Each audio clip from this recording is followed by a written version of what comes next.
Kaway-kaway mga totoong mga hinday, yan. Ito pong update sa ating 2 square meter pan na merong lamang 600 na fingerlings, no, na tilapia. At ngayon po maglalagay ako ng nitrifying bacteria dahil ang water system natin dito ngayon, so medyo wata pa sila kasi medyo maliliit pa. 22 yung size ng pagkuha ko, medyo maliliit pa yung iba.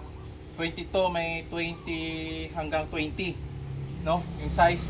And ngayon naka-ferment na ako ng aquamint nitrifying bacteria, no. So nagpas na 24 hours, no. Ngayon ko pa lang ilalagay. Kung makikita niyo ito yung nitrifying, oh, makita niyo dito. Yan. So ito yung laman niya sa loob. Yan. So 10 grams yung nilagay ko. Kasi magdo-double dose muna ako kasi kung makikita niyo yung fish pan, no. Dito tingnan niyo dito. Ito, tingnan niyo. Yan, oh. Tingnan niyo. Yan.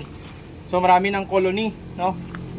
So 24 hours na to, hindi ko pa nalagay dahil may pinuntahan ako. So yan, kung makikita nyo, ito, lapit kayo dito. Yan, oh. Yan, makikita nyo yan, may mga colony na. Yan. So yan yung paglagay ko nito, 10 grams nito. Tapos ito, nilagay ko, siyempre ito, malaki-laki to na ano.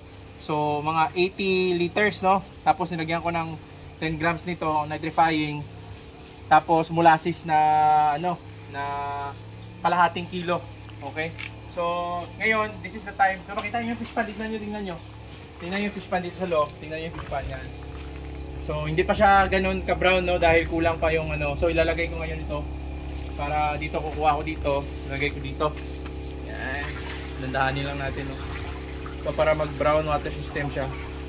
So, walang amoy yung ating ano. Dahil yung mga poops ng mga tilapia, nako-convert into beneficial bacteria, no? Kahit na konti lang papakain ko ng feeds, ayun, kakainin nila. Tsaka yung hindi makakain, it will be converted sa beneficial bacteria. So yung system po natin, biofloc. Kung makita nyo po ito, may namatay po ako na isang tilapia. Ito, tingnan, lapitan nyo. Oh. Yan, oh. So, yan, oh, naglulumot na siya. So ibig sabihin kinakain siya ng beneficial bacteria. So ibig sabihin nag-work, no? So maliit pa sila, hindi ko na kinukuha to kasi kaya naman eh. So yan, ipa-convert yan. So nalagay ko muna itong kalahati nito para at least magana naman yung system natin. Kasi kahapon umulan ng malakas, no. So yan, dito lang kayo, lapit kayo dyan. Ito, ganito, oh. So yan, pasandok ko, stainless. So 24/7 merong aeration system, no. Yan. So ilang beses ko ba ginagamit to? So usually 3 days lang ito. Sa akin 3 days, no. Lalagay bukas, lalagay ko na naman ulit ito, umaga. So yan. Hatiin ko to sa mga 70 to 80 liters, no. Ito. Ayan. Soon, no, mag-change color na to siya ng brown pagka ano. Naaarawan kasi wala kasi akong ano cover, no. So pero makita nyo, tingnan nyo dito. Tingnan nyo.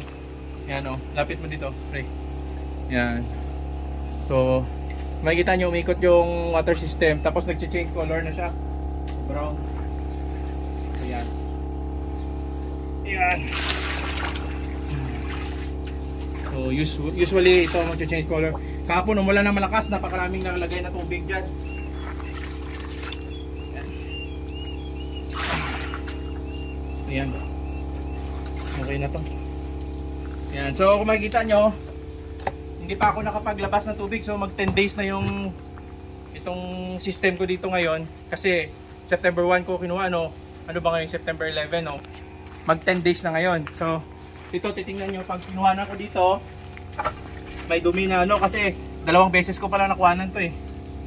So yan, pag kinuhanan ko yan, may mga sludge, no. 1, 2, 3 and yun. Oh, grabe. Oh, madumi. So pwede ko na i-close. Yan. Yan. So yun. So expect na yung sludge mabaho talaga konti. Okay? So konti lang, no? Pag bata pa sila pero pag malaki na medyo mabaho-baho na konti. Yun ang sikreto para wala kayong ammonia. So yan. Kasi panel type yung ano natin. So yun na muna yung update, no. Pa-upload tayo mamaya at least makita nyo. So ito natira bukas naman to, siguro mga nasa 20 to 25 liters natin na sobrahan. Alright, so yun lang, ito na yung nitrifying. Mabibili lang to sa Shopee, Lazada meron. Piliin nyo lang yung may mga mataas na review para hindi kayo ma-scam. So yan, so maraming salamat sa inyo ha. Kaway-kaway, yung mga totoong mga inday, tingnan nyo yung pan. Thank you pre. Yan, so yan. Alright.